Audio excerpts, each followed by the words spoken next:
Society often places women on a pedestal of perceived innocence and moral purity. We are conditioned to view them as natural caregivers, nurturers, and the gentle guardians of our communities. This deeply ingrained expectation suggests that women are inherently less capable of violence, deceit, or aggression. This image is not just a social compliment. It is a rigid box that defines a narrow range of acceptable female behavior. When a woman is accused of a crime, she doesn't just fall from grace, she shatters a fundamental societal belief. The shock is palpable, and the judgment that follows is often swift and severe, far exceeding what a man might face for a similar transgression. The reaction is harsher precisely because the perceived betrayal is greater. A man committing a crime, while certainly condemned, often aligns with stereotypical notions of male aggression or risk-taking. His actions are seen as a failure of character, but not necessarily a violation of his core nature. For a woman, however, committing a crime is seen as an unnatural act. It is a profound defiance of the expectation that she be empathetic, gentle, and morally upright. The public's disbelief quickly morphs into a heightened sense of condemnation, as if she has not only broken the law, but also betrayed the very essence of womanhood itself. This intense reaction is rooted in a collective discomfort with women who step outside their prescribed roles. The woman who commits a crime is not just a lawbreaker, she is a social anomaly.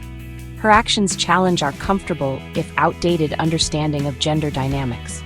People struggle to reconcile the image of a nurturing mother or a caring partner with the reality of a criminal defendant. This cognitive dissonance often leads to a more unforgiving judgment. Rather than examining the complex circumstances that might lead a woman to crime, society tends to focus on her failure to live up to an idealized standard of femininity. Consider, for example, cases of financial fraud. When a man is the perpetrator, discussions might center on greed, ambition, or a flawed business strategy. But when a woman is accused, the narrative frequently shifts to questions about her character and morality. Was she a manipulative mastermind? A cold and calculating figure who used her perceived gentleness as a weapon? Her crime is interpreted not just as a legal infraction, but as a moral failing of a different magnitude, one that stems from her rejection of the communal and caring role she was expected to fulfill. This double standard sets the stage for a more punitive response from the public and the legal system alike. When a woman is involved in a criminal case, she is often forced into one of two extreme and unforgiving roles, the angelic victim or the evil perpetrator. There is very little room for nuance in between. If she is the victim, she must be perfect, chaste, blameless, and entirely passive. Any deviation from this angelic ideal, such as having a drink or arguing with her attacker, is used to question her credibility and shift blame onto her. She is no longer seen as a pure victim, but as someone who somehow invited her fate. This impossible standard makes it incredibly difficult for female victims to receive justice or even empathy. On the other end of the spectrum is the evil mother or monstrous woman stereotype. When a woman is the one accused of a crime, especially a violent one, she is stripped of all humanity. She is not just a person who did a bad thing, she is portrayed as a monster, a modern-day Medea who defies the natural order. Think of high-profile cases involving mothers accused of harming their children. The media and public often depict them as inherently evil, failing to consider factors like postpartum psychosis or a history of abuse. She becomes a symbol of ultimate maternal betrayal, and this narrative overshadows any attempt at a fair examination of the facts. These two caricatures, the perfect victim and the monstrous criminal, leave no space for the reality of human complexity. A woman cannot be a flawed but sympathetic victim, nor can she be a defendant whose criminal actions resulted from a lifetime of desperation or coercion. She is either entirely good or entirely evil. This binary thinking is incredibly damaging. It forces women into narrowly defined boxes that dictate how they are perceived by law enforcement, juries, and the public. A woman's entire life and character are put on trial, not just her alleged actions on a single day. For example, in a domestic violence case where a woman kills her abuser, she is rarely seen as a desperate individual acting in self-preservation. Instead, the narrative often frames her as a vengeful black widow. Her history of being abused is minimized, while her final act of violence is amplified to define her entire existence. She is judged not for the context of her actions, but for her violation of the expectation that women should endure suffering silently. This stark portrayal prevents a nuanced understanding and ensures a harsher judgment than a man might face in a similar kill-or-be-killed scenario. The psychological reasons for these double standards are deeply embedded in our cultural understanding of gender. We are socialized to associate women with empathy, guilt, and emotional sensitivity. When a woman commits a crime, particularly a violent one, it creates a psychological conflict. It violates our expectation that women are the more compassionate sex, incapable of calculated cruelty. This violation can lead to a stronger punitive impulse, as people seek to punish the anomaly and restore a sense of predictable order. It is easier to label a woman as a monster than to adjust our fundamental beliefs about gender and aggression.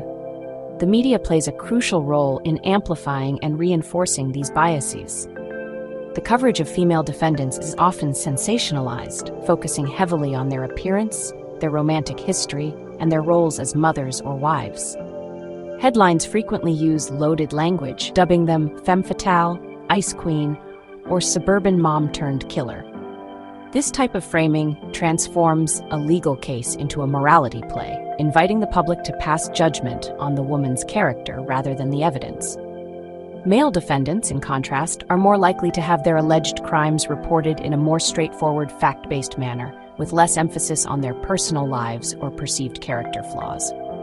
This media-driven narrative directly influences public opinion, which in turn can seep into the legal process.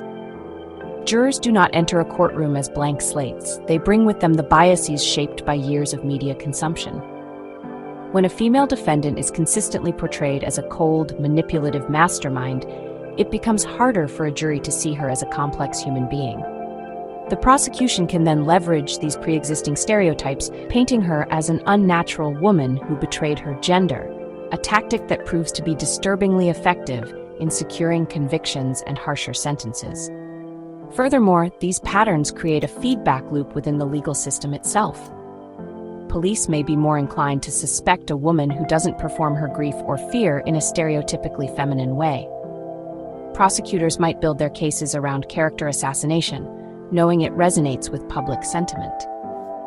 Defense attorneys face the uphill battle of trying to humanize a client who has already been demonized in the court of public opinion. The entire system becomes skewed, reinforcing the very biases it is supposed to transcend, ensuring that the cycle of harsher judgment for women continues unbroken. The real-world consequences of this gender bias are severe and far-reaching. From the very beginning of an investigation, a woman's behavior is scrutinized through a different lens.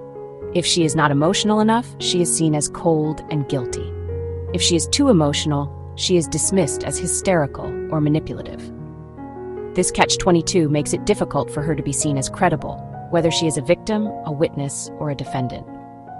Police officers and detectives, influenced by these same societal norms, may interpret her actions based on how well she conforms to their expectations of femininity, letting bias cloud their judgment from the outset. In the courtroom, these double standards can lead to tangible injustices.